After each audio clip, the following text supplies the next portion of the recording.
Harold Allenson is a featured signature artist at the upcoming Nanaimo Fine Art Show that runs at the Vancouver Island Conference Centre June 4th and 5th. For full details and show times, the best thing to do, go online. The address for that, NanaimoFCA.com. Amy is here once again with us, and you have a letter. Yes, I do.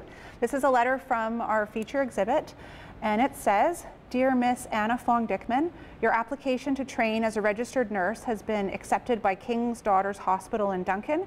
We anticipate your schooling will be completed in 1931. Please write to confirm your intention to attend, and we'll send further details." Okay, 3 questions. Now, usually I wouldn't throw 3 questions out at once, but who is Anna Fong Dyckman? Who is Matron Farrar? And what does this letter have to do with Nanaimo? So Anna Fong Dyckman was a nurse. She did her initial training at the Nanaimo Hospital. They actually used to have a nurses training school where you could become what we would call an LPN today. Mm-hmm. And her family, she was born in Vancouver, but her parents had lived in Nanaimo's Chinatown. So when she was 20, she came back to Nanaimo to go to school.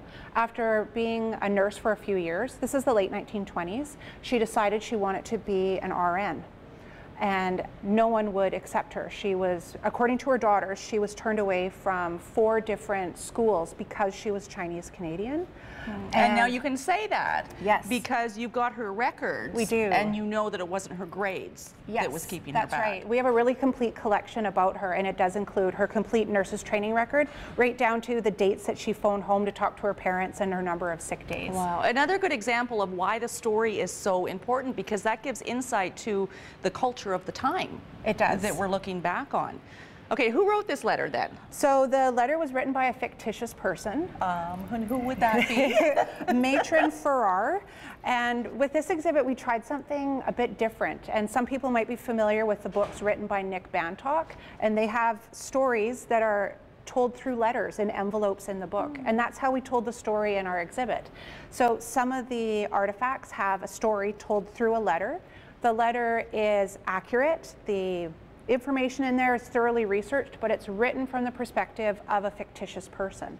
How fun. Yeah, so it was a really fun way to look at it, and it's also an interesting interactive too, because you actually pull the letter out of the envelope. We have letters, telegrams, newspaper announcements, all sorts of different ways of telling the stories. Okay, well, we're going to explore some of those stories in an interactive way, some more of those stories later on this edition of Go. Time now for a very short break. Celebrating and exploring all that is architecture at an upcoming festival, art with a chainsaw, and crossing the finish line with Fiona and Rayanne, hopefully.